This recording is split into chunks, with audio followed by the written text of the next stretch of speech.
Well, hello there. Thank you for taking the time to actually watch the replay. I'm Bonnie Leota, and I'm offering parenting tips so that when you speak to your child, they actually listen to you the first time that you speak. Sometimes you can get them to do things for you without even asking them at all. And it has to do with two things that every child has in common, because we all hear that all kids are different, and we know that they are. Some are shy, some are extrovert, some are introvert, some are, we just have all these differences. I could probably label 100 things we don't have time for here today. But if we as human beings know that we're 5 or 10 pounds overweight and we want to lose weight, what do?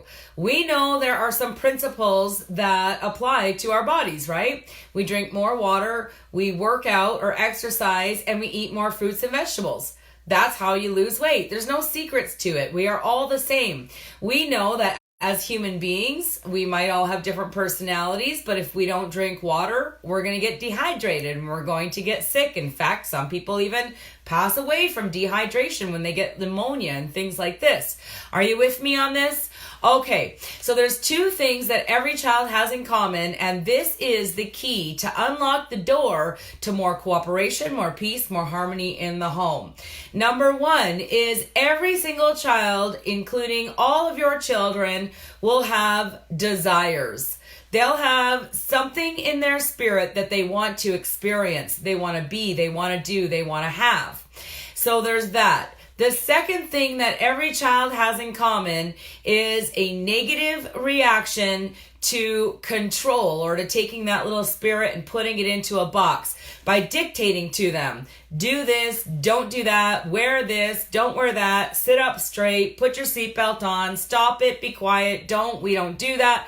All of these statements have to do with controlling the child and getting them to listen to you. So we can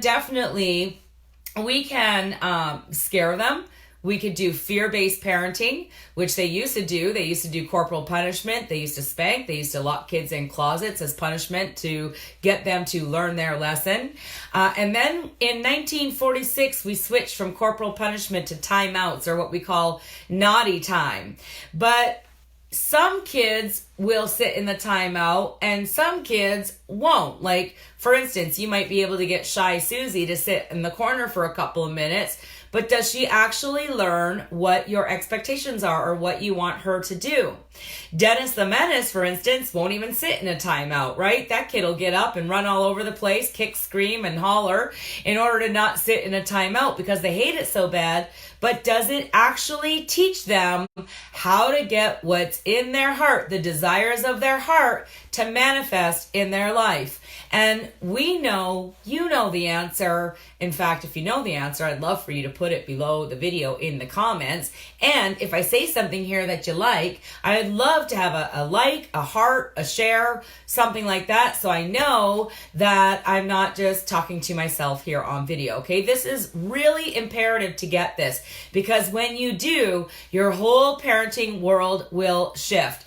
Every child has a desire. Now, if you just come along and you go, oh, that's a desire, here you go, here you go, here you go, and you pay them all up front, expecting them to clean up their room later or pay you back with respectful answers later because they're so grateful that you gave them this, and this, we're kind of setting ourselves up for failure, aren't we? Can you see that a little bit? All right. But now if the other way, well, you didn't clean your room, so you can't spend time with your friends, or you didn't eat your dinner, so you don't get dessert. In that sense, what we're focusing on more is what you want or what I want as a parent. It's the adult brain or the adult perspective, right? But if we know that the child wants dessert because the child has asked for dessert, we're not bribing them with dessert, but the child says, I want dessert, then you can say, I'd love for you to have dessert. What's all you need to do first? Eat your vegetables, finish your dinner, put your plate in the dishwasher, Give them a plan. And you're also giving them a choice. We always wonder, well, what is the best natural consequence? Well, when you make up a punishment for a child for not doing something, it automatically is not a natural consequence. But if the expectation is that the child eats all their dinner or eats the vegetables or a portion of in order to then have dessert show up for them, well, then the natural consequence is if you don't eat your dessert or you don't eat dinner, then you don't get dessert. Are you with me? But you can set up the environment focused completely 100% on the desire of your child's heart, and you're going to get cooperation from them every single time. Now, yesterday I went in deep to 4 words that you can memorize, and I actually used them on this video too, so you probably know what they are. But I did 4 words that you can memorize to prevent childhood meltdowns and temper tantrums. And you might want to go watch that because it dives deeper into the psychology of it. But understand this.